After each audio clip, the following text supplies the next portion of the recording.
people have built guitars? How many people have not built guitars? How many people would like to think about building guitars?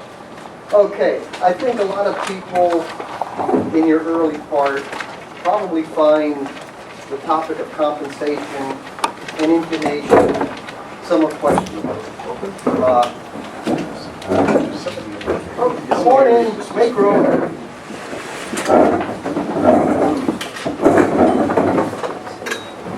Hello.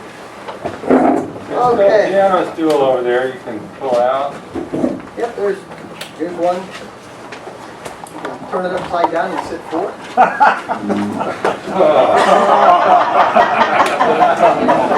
Yeah, there we go. Yes, I have a sense of humor. Not always funny to the other person. Now, why is it men find... Well, never mind. I don't anticipate. Yeah. All right. I think we. Leave that one alone. Yeah, we're gonna. Oh, somebody can hit the cymbal every time we do something stupid. All right. Let me start off by first asking, what is the biggest question you have about compensation and intonation? Go ahead. The saddle adjustments. Okay. All righty. I'm going to start first by talking about the variables of intonating, setup, and compensation. Not all guitars are the same. So everyone, to a certain degree, is going to be somewhat individual. So when you talk about the variability, come on in. There's room over here if you want to stand. And if you have, again, this will be recorded, so in its entirety you'll get to see it later. Okay, there's a certain number of variabilities and a certain number of constants. The big thing that you have to remember is, number one, we're trying to match what is called the working length of the string, which is a dynamic measurement, it's a constant measurement, to a static measurement, which is the actual scale length. So, to try to make things a little bit easier for you to understand, let's talk about the variable. Number one, the variable is the string itself. Because all strings will change all the time. Any mechanical engineers in the crowd? Okay. Okay. When a string is put under stress, we discover yield limits, we understand plastic limits, and we understand work hardening of the string. Right? Work hardening of the string is actually going to change the string's physical properties. So, with this in mind, on a brand new guitar, one that you just built, it has not taken the load. It has not become a guitar yet. It's still a box of string. So what's going to happen? You see a guitar. The tuner's pulling on the string. So what forces do you think are applied? The neck block is trying to do this. Your bridge is trying to do this. You have a compressional force between here and there, tensional here, and a couple rotational force between here and here. So if you set up a brand new guitar, and you try to set it up dead nuts, you're going to have a bad guitar down the road, because that saddle is going to work over a little bit. Usually they'll work about 2-3 degrees with an angle, which may not sound like much. And if you're going to play up here in the first 5 strings, the first 5 frets, it's not a big deal. But for those who really like to play a guitar up here, now it's going to really present itself. So how do you know what to do and how to do it? So the first thing you have to understand is, number one, the variabilities of the guitar. Number one is the neck angle. Number two is the relief in the neck itself. And number three, what's going to happen down here. So the way that I set up a guitar, when I go to do my initial setup of the guitar, is I do not rely on jigs. I actually have a 36-inch scale, which is it's a lot better than a yardstick at Home Depot. It's very accurate. And I will follow the taper of this string.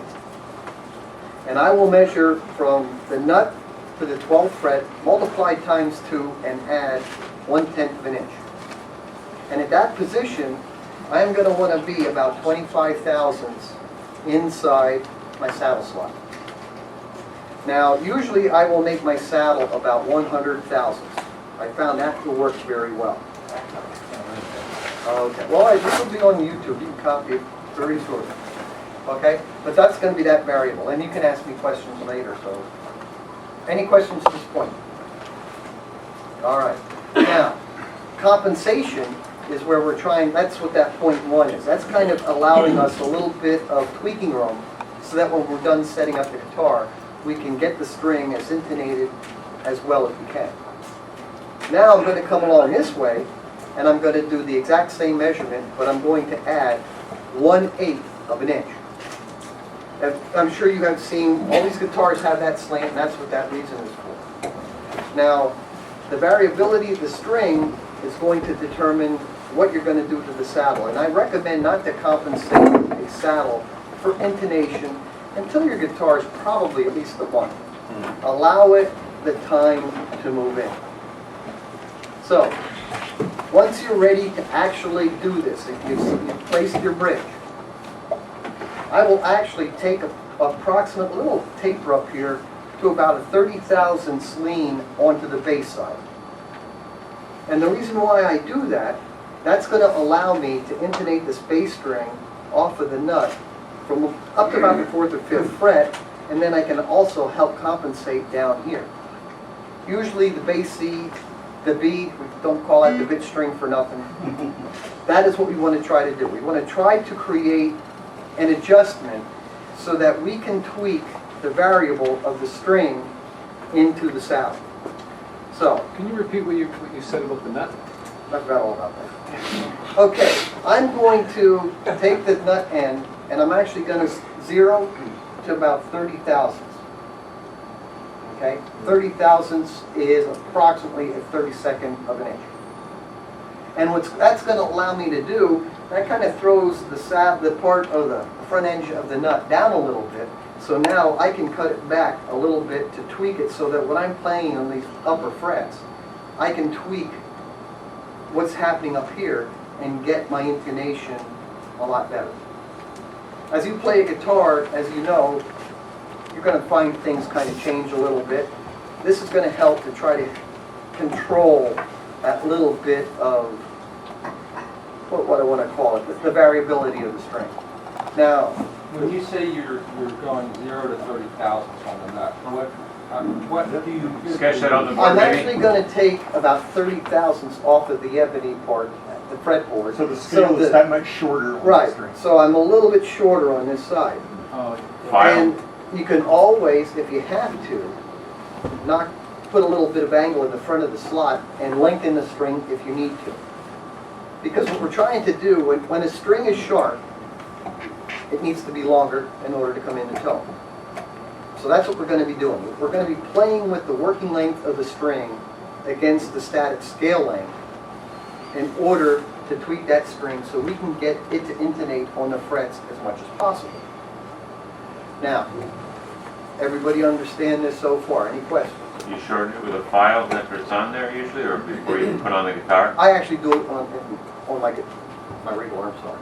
Before you put the Before I finger? mount it. Alright. But if you want to do it like on this guitar, I decided to do that, I can take a small file and work that in. There's some people who will actually go so far as to make little bone fillers and do that. I'm sure you have seen that. So what I'm going to do is just give myself some adjustability on the nut so I can tweak my guitar in the tone a lot better. Because, you know, the average guitar player first starting, he doesn't even know if the guitar is in tune. When you're dealing with somebody who is actually outperforming and who has a perfect pitch ear, God forbid them, they can hear a difference. So, now I'm getting ready to actually set the guitar up. First thing I'm going to do is adjust my neck relief. And does anybody here not know what neck relief is? Alright? I'll hold my finger down here at the 13th, here at the 1st, come up here halfway, and I want to see what my action height is. Now, we're assuming that the frets have been leveled, and we're assuming that the fretboard and everything is ready to go. So this is actually a little bit towards the final part of the guitar. So first you're going to establish your relief. Now I can start laying out my strings, and then I want to set up my nut and I want to set up my saddle. Now there's a lot of people who say I do the saddle, then I do the nut. I'm always going to get my nut pretty close, do my saddle, and I want to get this. I actually have a little gauge that gives me a 7/1000 clearance off the top of the fret plane on the first 3 frets. And that's real easy to make. If you get yourself a feeler gauge of about 10/1000, a piece of Scotch tape is about 5/1000. So you can actually put tape on the bottom, lay it on here, and as you're filing the nut, when you pull it down, you'll hear a tink when it hits the fret. Okay, do I need to draw a picture? Or just Say it one more time. okay. When I'm coming off of my nut slot with the string, when I don't have the string on, I'm cutting my nut slot. I have a feeler gauge that I have machined to a 7/1000 step. But you can take a piece of Scotch tape on a regular feeler gauge of about 10/1000. And the bottom of the feeler gauge will ride the bottom of the slot. And you can see that you are a little bit above this fret. You'll be able to hear it click as you pull it out. You can actually go by pin gauges, like a couple pieces of paper. That'll tell you if you're, use that for like a 7/1000 gauge. So as you're filing the fret, you basically bottom out on the gauge, is that what you're saying? As I file the nut slot. Sorry, the fret. nut slot, yeah. Okay. You I'm bottom out. assuming at this point I have my fret stressed and I'm ready to actually set the guitar up. Okay, now I have my action height where I want it. Now, some guys will want a higher action than others. So the lower you go, the shorter your compensation length will be. If you are a bluegrasser and like a higher action, you're going to be pulling and stretching the string down as you go up the neck. So therefore, this will have to be longer, and you're going to want to be able to adjust that on your saddle. Okay, everybody grasped that so far. Okay, now, sometimes you're buying maybe you cut your own fret slots, maybe you bought it. But for those that are really, really fussy, you can actually get to the point where you can manipulate the crown of the fret on a troubled area. And you can manipulate the crown of the fret a little bit one way or the other to tweak it in a little bit better. Unfortunately, an acoustic guitar is unlike an electric where you have that wonderful bridge and you can make all of these adjustments. So this is why you want to let your guitar settle in. Now on an older guitar like this, it's pretty much settled. Now, there are 2 areas that you got to be careful of when you're trying to set your guitar up. Number 1 is the nut slot. How many here ramp a nut slot? Ramp the nut slot? I think I do. Okay. Alrighty. How many of you have had a guitar that you can tune and it kind of goes out of tune and it goes out again? Probably because of the ramping. You want to actually put on the bottom of your nut slot, think of it as a roller. Metal does not bend at one point. It's going to want to give a nice, graceful arch. So you want your string to come off your headstock into your nut slot and roll off of the nut. All right? Now, where that can get tricky, if you make the radius too hard, then the back of the string can back vibrate onto your nut. We've all had that one guitar that you get a funny buzz, you fret, it's clean. You know, that's going to tell you got a problem up here. On bone saddles, especially, you'll often find that in maybe 2-3 days after you set one up, it'll develop like a zittar ring. Okay? Usually what's happening, you're getting a back vibration here, that's hitting the saddle, and then you're sounding like Harvey Shankar. So the curvature of your saddle and your nut really can come into play, because it can really, it's all about the physics of the string. Okay? So remember, on your variabilities, we have the good old-fashioned bow in the neck, what's happening here, and to control the variabilities, it's going to be your nut slot, or your nut compensation and your saddle compensation, so that you can tweak what's happening to that guitar simply by adjusting where the front contact point, I should say the 2 contact points of the overall length are. By having the nut forward a little bit, you can adjust it both ways now. This is what we call compensating a nut, compensating a sound. And not all compensated saddles are going to fit all guitars. That is, it just doesn't work that way. Any questions to this point? Yeah, when you were doing your first fret, did you say 7,000? Did you set your high E string at 7,000? I put my, well, yeah, in fact, I will do all, the bottom of this, put it this way, the bottom of the nut slot to the top of the first fret should have a clearance of about 7,000. Wow. Now, it doesn't, sounds like a lot, but once you actually get the guitar done, then you can start tweaking in. The movement here, raising or lowering the saddle would be a 2-for-1. So if I have to change this 7,000s, that's only going to go down 3,500s. So it's not going to affect your string action all that much. You said 7,000s with you pushing the string down in the third string? No, that would be taking a, where's my, okay, let's pretend this is the bottom of the string. And let's say this is my nut slot, all right? My fret here should be 7,000s off of the top of the plane of the frets. Okay? I've never seen a number that small. That's why I asked. Yeah, you can get them down, Martin's putting them out in stock right now at 7. And I mean, you can go down, if you really want to get really, really fussy, you can go down to the buzzes and bring it, you know, shim the nut if you want to.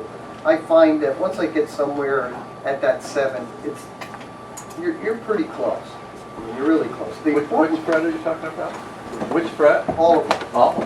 Yes. Look, John, once you string the guitar and you adjust the saddle, what's your clearance at that first fret? Well, that will... It'll be more than 7,000. Well, the variability of the neck relief can change that. Okay? Because your neck is going to do most of its pulling from about here to here. Okay? Now you have adjustable truss rods. You have non-adjustable truss rods. You have two-way adjustable truss rods. So in order to give yourself the chance to adjust this, if it's an adjustable rod, is to make sure you have the ability to allow the neck to come forward and back. Well, most truss rods, as we know, will go back. Anybody use a one-way truss rod? You use one-way? Okay. When I do a one-way truss rod, I'll actually change the neck a little bit so I can put a certain amount of bow in, so that when I relax the truss rod, it will actually allow me to go forward.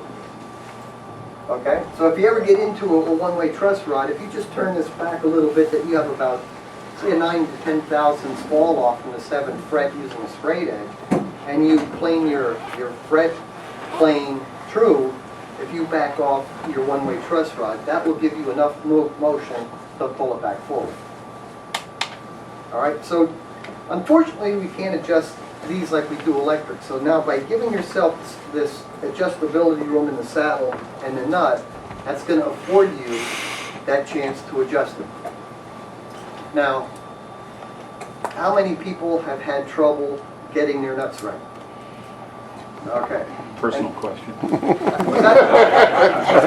Pretty personal question.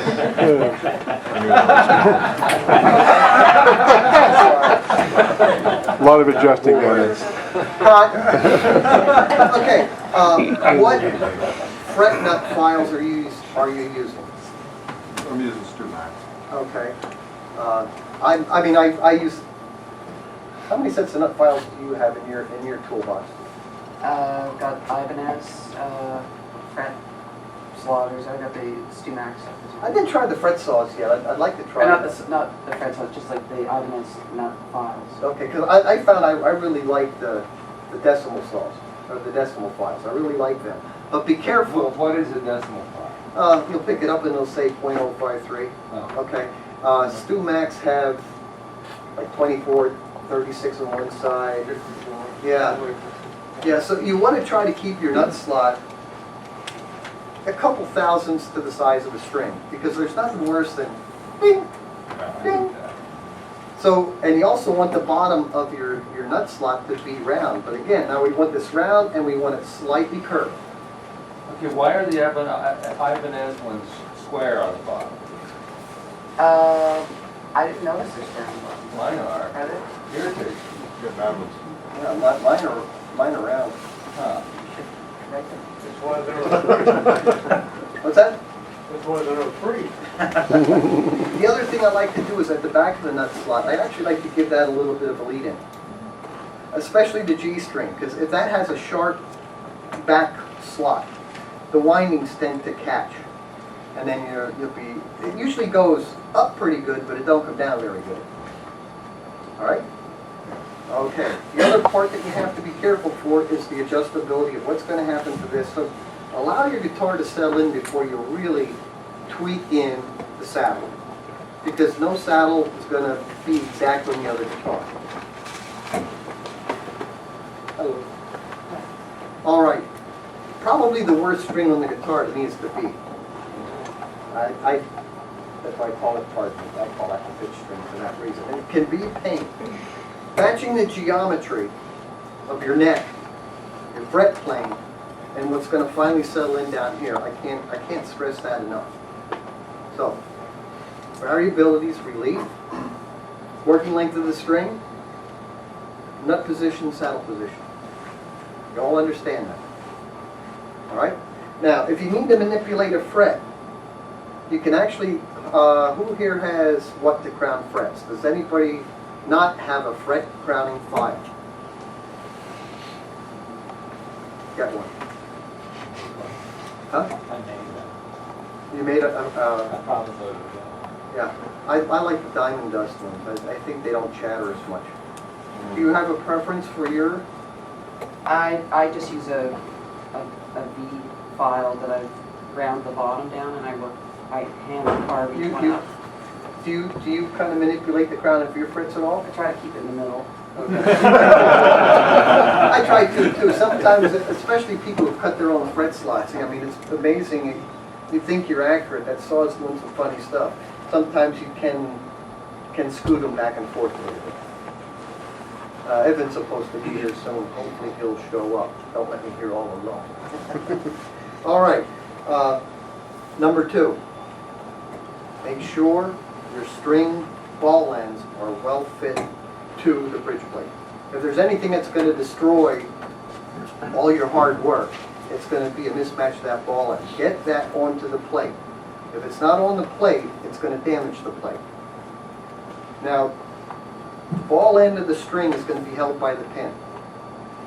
All right. Now, some people do like to. I like to slot my bridges also, but I want the ball end to still be somewhat contacting against the pin.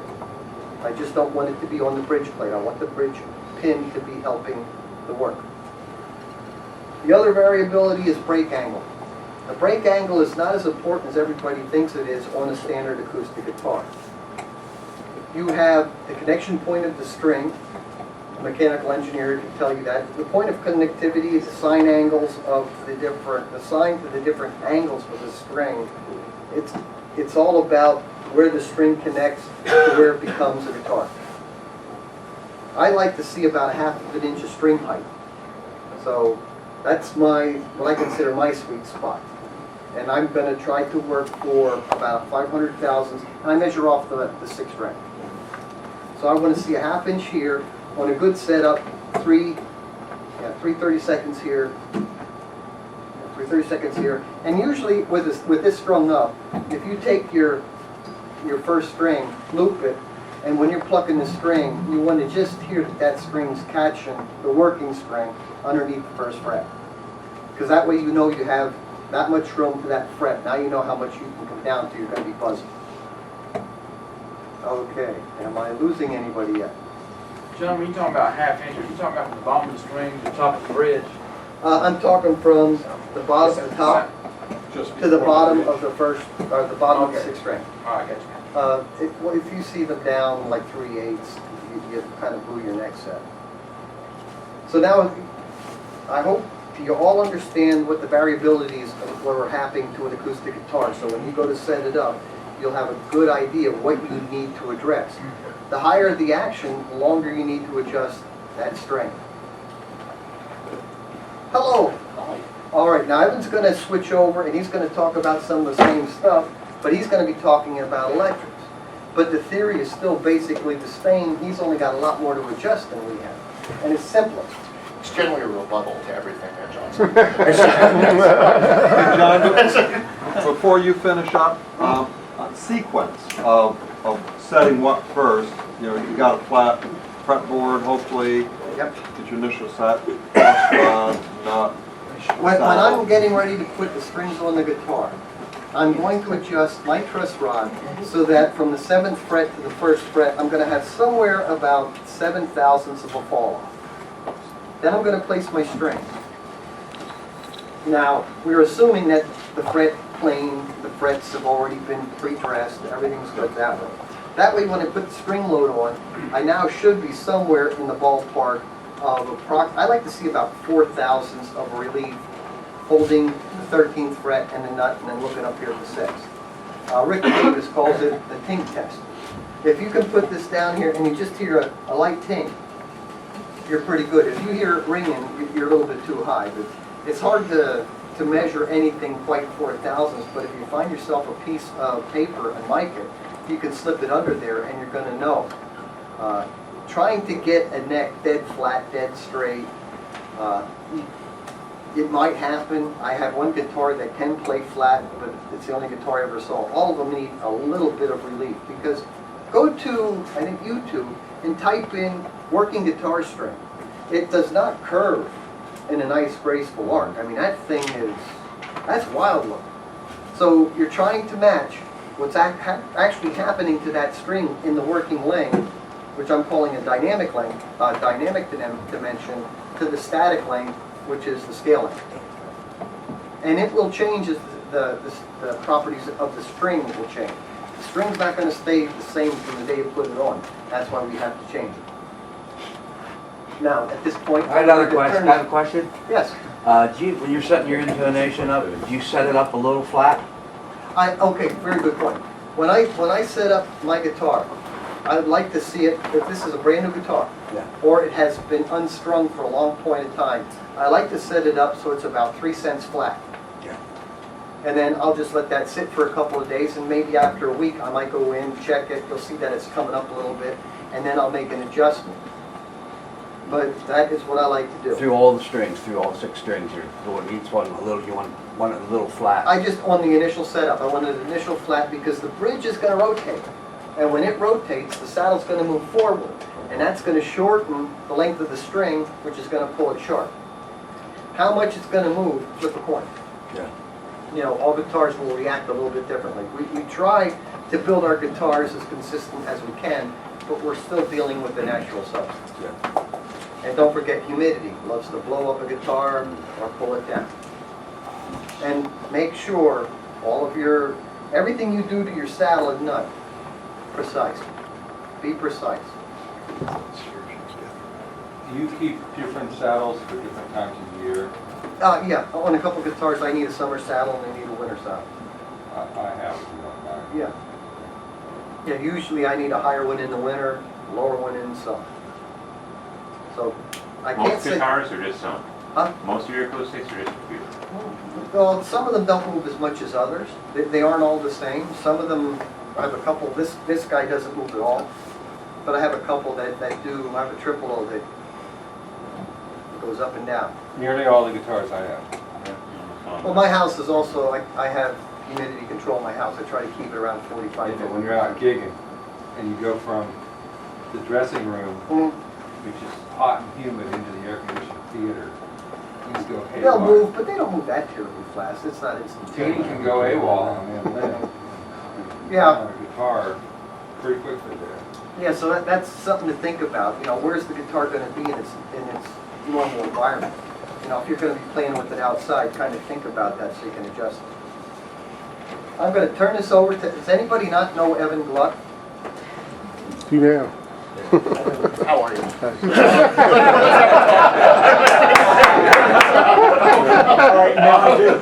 Okay, and if you have any questions, you'll see me over there. I'll be happy to try to explain this to you. I know it can be overwhelming, but after you do, the first 100 are the hardest. Yeah, then Tuesday rolls around. Okay, if anyone doesn't know about me, John asked me to come in on this, and I was very, very flattered. John, I love John's work, and he's great person with people and It stuff. cost me And- $150 for him to say that. I know. And the rest is 200, so.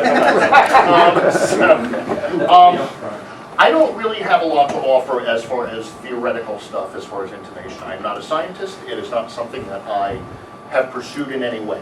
What I do is I work on thousands and thousands of guitars, so I am a practical person as far as what the needs of intonation are. I run one of the busiest single proprietor shops, if not the busiest in New York City, which is a large city. In the last 9.5 years, I've had over 13,000 guitars hit my bench. I usually average between 1,200 and 1,500 guitars a year. So that's a lot of guitars, it's a lot of intonation. What I wanted to talk about was, who here works on electric guitars as well as acoustic guitars? Okay, so, sort of a bastard instrument. It's like we're all gonna get down and dirty now. There are things that, that one. What I wanted to talk about are the things that will confuse you when you're working on electric guitars. I'm probably not even gonna take a guitar out because I don't think it's necessary. We all know how a string works, or we try and know how a string works, and they all seem to do different things at different times. But you're stretching a string across a plane, and then you're striking it. When you strike it, you have a certain intonation point that happens. When it settles down, it will intonate differently. That's the in a perfect world scenario, and that's all it should do. When you start doing electric stuff, you start to get a few more variables involved. Anytime you have a fret, you are dealing with intonation. Anytime you have fret placement, you are dealing with intonation. So not only is your fret, is your fingerboard subdivided in a completely imperfect way to intonate across the board, but each fret is actually an intonation point. So if you think of each fret as an acoustic guitar saddle, each fret sometimes will, if you have a particularly picky client, each fret will actually have to be intonated, the crown of it, in order to get them in what limited space you have as cleanly and in-tunely playing as possible. The other thing to remember is that you have a big freaking magnet at the end of the fretboard, particularly on Strats. So what this magnet is going to do, and it's much more egregious on a Fender style or a single coil instrument, is you have a magnet with a ridiculously strong focal point. And what that's going to do is it's invariably going to affect the vibration of the string. Now, on a low E string, on a Strat, if you have your pickup up too high, that is literally going to pull that string sharp. So when you're playing that guitar, as you start going up the neck, if you hear people talk about wolf tones on Strats, you're getting actually a magnetic pull from that pickup, and that is shooting an overtone onto the string because it's affecting its vibration, which is going to make it sound sour.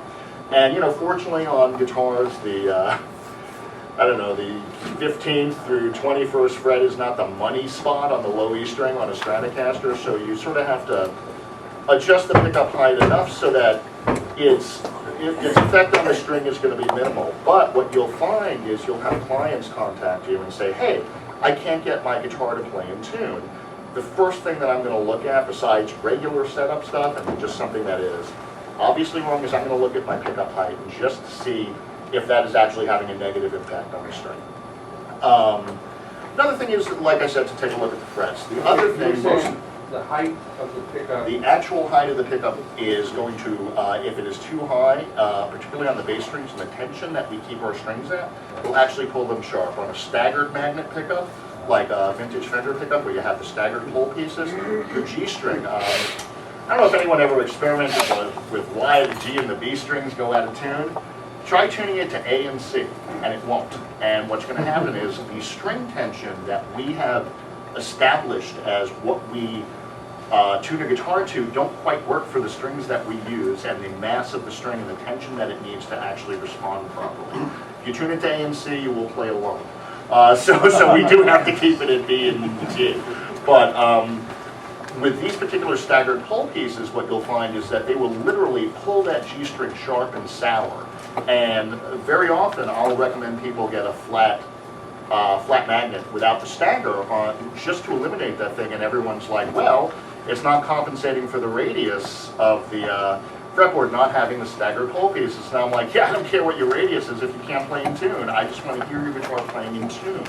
So I'll tell people to try and do that just to eliminate some of that. And it's very, very apparent on like Fender Texas special pickups, which are very hot pickups. They're just pulling, and you'll have the pickup as low as possible on your bass side just to eliminate that low E string problem. Then on the G string, that whole piece is shot up so high that it's just killing everything. And sometimes you do what you can, but you explain to the people what is actually happening. One of the things that I do a lot of work for the jazz guys in the city, and some pitfalls are strings. I do a lot of work on arch tops with fixed bridges where you don't have the intonation affordability like on a Tune-O-Matic or a Strat bridge. So what I've decided to do over the years is you have a lot of jazz players who use, I never like to say anything bad about a brand of string, but not all strings are created equal. And you can have wild inconsistencies in strings, and when you're dealing with a fixed bridge where your intonation points, unless you start actually carving, are going to be just, where you place the low E string and where you place the high E string, and then hopefully everything settles down in the middle, and generally it does, and sometimes it doesn't. Roger Sadowski has a really neat bridge design now where he's come out with two different bridges, one for a wound G string, one for a plain G string, which I think is kind of neat for arch top guitars, and he's one of the first people thinking about that. But what I'll always do is, if somebody brings me, I'll use one string brand in particular, it's Mastic. A lot of jazz guys love those strings. And what I find is that the thinnest wound bass strings on those, even the G string, the intonation points can vary wildly. So you will have somebody who you will do a fabulous setup on your best work, and then when you play the guitar, when he plays the guitar, he says, this thing will not play in tune. Your first gut instinct is, oh, I'm going to need to carve the bridge. So you're going to start carving the bridge and moving everything backwards, because generally these things wind up being very sharp when the string is bad. Moving that little saddle backwards as far as you can, gluing rosewood extensions on it to get it to move further back, and hopefully you can do that cleanly. I've done that before, and it looks nice, but it's kind of funky looking when you do it. Then they buy the next set of strings, and the whole thing is flat, because it was the string, it wasn't the bridge. So I encourage people, particularly with flat wound strings, to use a brand that is actually like it's not a Dario endorsement, but the Darios work great. You know what I will find is that the G strings are inconsistent. So I have 20 G strings, flat wound G strings in my drawer. So I will tune the string to the guitar rather than the guitar to the string. And the reason I'm mentioning this is these are things that will drive you bonkers, or drive your client bonkers, of why their guitar is not playing in tune, buzzing all along on one particular string. And if the fretwork is good and you've done your work and if everything is working, then the only variable is the thing that may or may not be manufactured properly. So you have all of these hand-wound string companies, and when people bring in those things, I always say, let me ask you a question. What time on Monday morning would you lose attention for your job if you were winding strings all day? It's like, how could you possibly do that consistently? And I'm in a world where things need to be as, the thing is that we are trying to impose a set of precision on an instrument that fundamentally is flawed. So you have to gently explain that to your client, that there is no way that a guitar will play perfectly in tune all throughout the day. And Linda builds extraordinary guitars, and you must sometimes have to have that conversation with people. Or maybe you figured this out and I should shut up. Shut up. No, but where sometimes, the greatest guitars in the world, simply if you run a stroke tuner across them, will not play in tune on every particular fret. They're expecting this to work on every single fret, and it's a psychological thing with people, particularly with a high-end clientele. And this is something, I'm doing a business talk tomorrow, and part of it is high-end clientele. And the people who buy high-end clientele, it's two different people. One are players, and they have played long enough where they are able to compensate for the imperfections in life most of the time. Sometimes you have people who need a hug. My philosophy is I am not the hug guy, I am the guitar repair guy. The other people had a toy taken away from them when they were a child, and they are constantly looking to get that toy back. And have you ever seen a child with a toy broken in two going, it's broken? That's who you're dealing with a lot of time. And no matter what you do, you will never make it right. So you have to come, like, put it all on the table that at its best the instrument is imperfect. And it can't be intonated perfectly. I had a kid come in, he bought a Taylor guitar, and I did a setup on it, and he calls me up the next day and he says, it doesn't play in tune. So I'm thinking, yeah, out of the 20 billion guitars Taylor made that week, this is the one that they totally blew the bridge placement on. Of course not. There's got to be something going on. So he's using elixirs, so I told him, hey, you know what? Try changing the string first, because elixirs, they seem to have corrected a little bit, but the older elixirs, the D and G strings, the intonation was just all over the place. So I said, try changing the strings first. He changes the strings. He comes in, and I say, this thing plays great, it's fine. He takes it home, calls me again. He's like, it's not playing in tune. I was like, hey man, why don't you bring in your tuner, and we'll sit down and we'll see what's going on. He sits there, he plugs the tuner in, he goes E, F, G. He's like, that's out, that's out, that's out, that's out. I was like, dude, what song is that? That's awesome. I'm like, that's not the way you're supposed to play the instrument. You have to sort of let it go. You know, if there's, the other thing is, I work in a practical world of intonation, and like I said, I have not had the, while I would love to educate myself more on the theoretical aspects of it, I'm simply dealing with the practical, how are you going to get your guitar to play well and just go out and have fun. When people come into me with all the newer systems, like the, and it's not newer, but like the Buzz feeding system, the Urbana nuts, all these things that are compensating your scaling slightly just to improve the tuning, I've removed more of those systems than I have installed. And the reason, and most of the people, and this is nothing bad to say about any of these systems, but most of my clientele who have the Buzz feeding system installed in their guitar don't know they have it installed in their guitar and just tune regularly. I ran across some MTV bass, a Mike Tobias bass, beautiful $3,000 5-string bass with the feet and offsets, and I had a tuner for that, and I did it. Then I checked it with my Peterson stroke tuner, and it was exactly the same. So at that point, is it marketing? Is it true? On a guitar, I think it's true, because it will offset the stuff and maybe shift where things are out of tune a little bit further down the line. But the line that I use in my shop most of the time is every single thing that made you want to play guitar didn't have this. So their people have been able to compensate for that. The problem with our community is our clientele sometimes cannot accept what we have to offer and the imperfections that it has to offer. And does any of this make sense to people? Is this a useful direction on intonation, or do you want more technical stuff? That's great. Okay, it's more of a psychological thing, because, you know, I'm going to assume we all do good work. If you're not doing good work, if your nut is not cut properly, you will be out of tune. What I find is, like, you know, with your Urbana nuts and the other systems, and I have nothing against them, and I'll install them, and it's wonderful.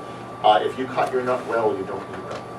You know, invariably people are pulling things sharp in the first position.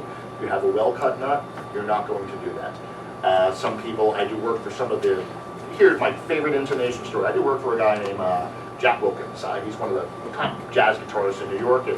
Run now, go on YouTube, look at Jack Wilkins, and don't listen to me anymore. I did a classical cutaway thing for him and put new strings on. And he was playing at a restaurant about 2 blocks down from me on the Upper West Side. He said, hey Evan, can you just run my guitar down to me? So I was like, sure. So I take it down to him.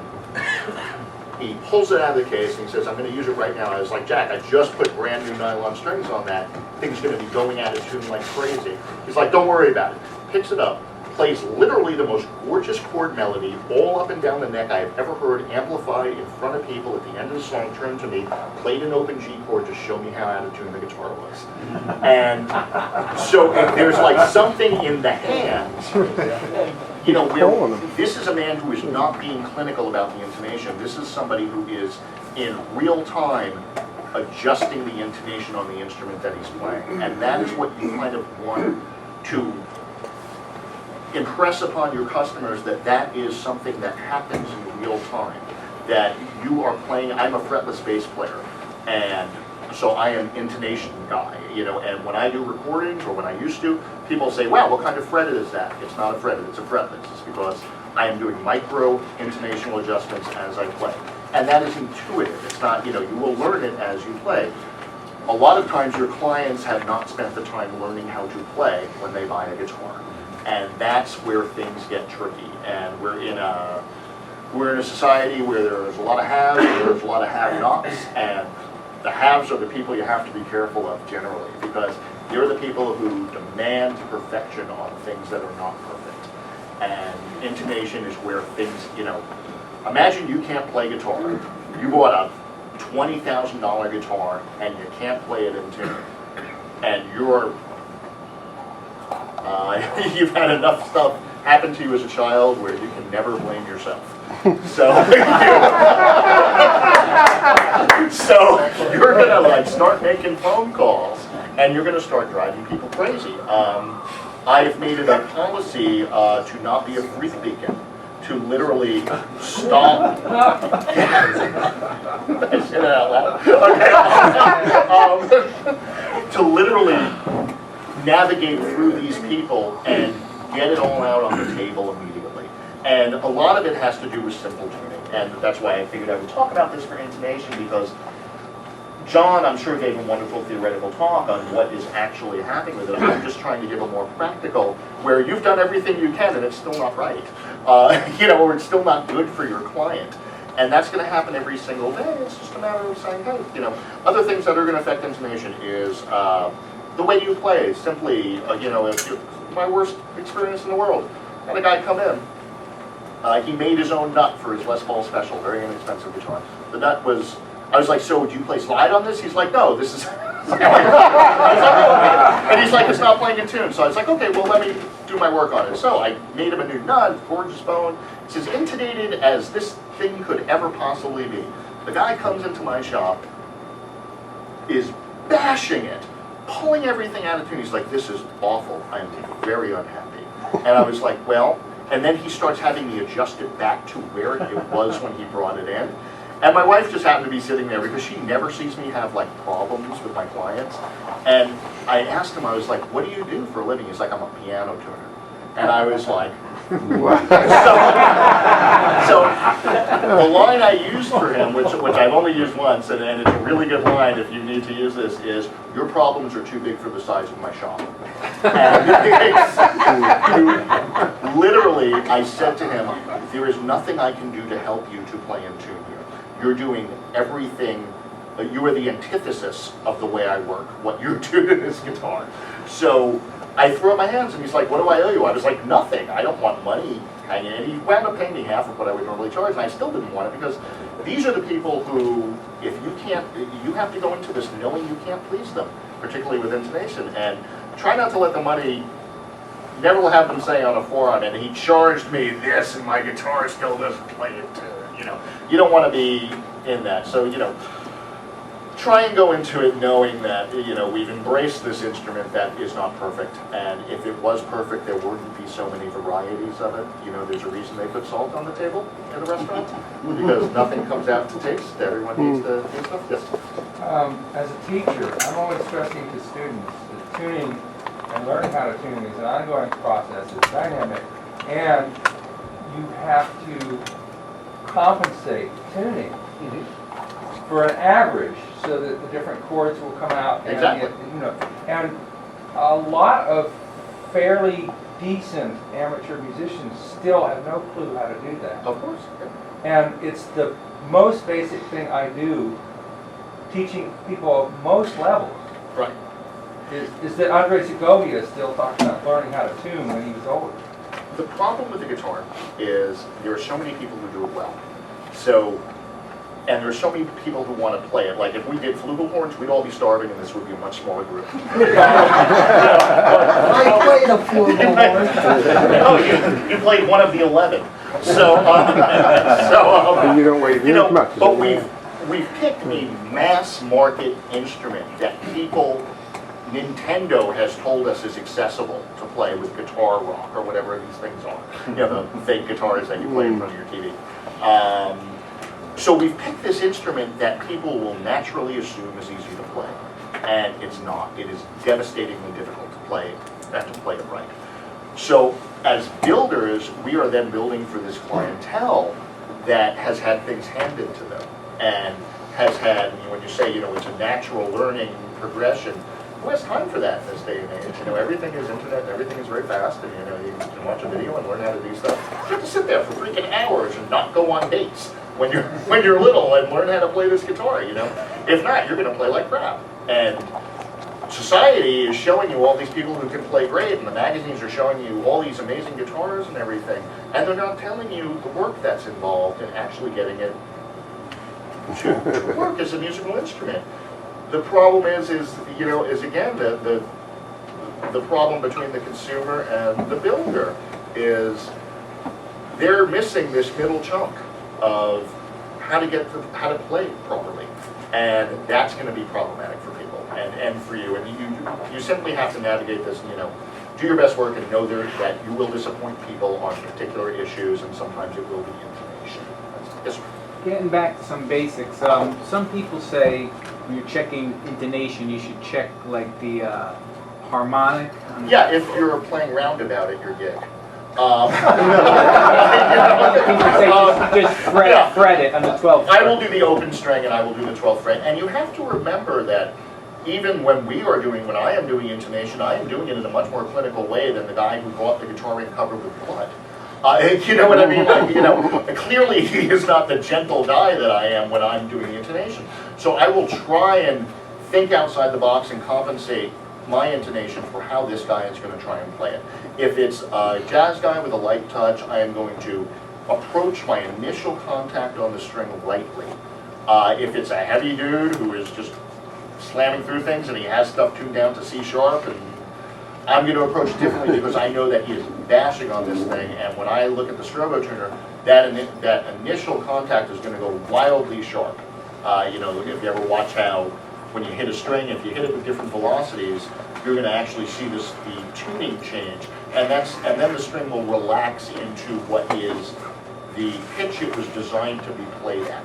So you have to remember there's two intonation points. There's your attack, and you can hear that on lots of rock and roll records, where if you hear somebody hit that low string and you hear like a wow, and it's almost like a Doppler effect, and it's the string relaxing to the pitch. You hear it on a lot of blues stuff. It's cool stuff. And it's the string just, because he was hitting really hard. It's the string relaxing to the pitch that it was designed to be played at. So at that point, you make the judgment call. I will generally tune this string to the relaxed intonation point, where when the string has settled down from that initial, that initial dynamic talk. So the harmonic, if you think about how you have to play harmonics, you have to play those so gently to come out cleanly that is not a realistic playing style. So it doesn't. Also, harmonics can shift. They are not. If you play fretless bass, you will find out where harmonics are in a much different way than on other instruments. Or if you play a fretless instrument, they're not exactly where the frets kind of line up. So it doesn't seem to be a useful standard to do. But they sound pretty. So. How about if you're just starting out?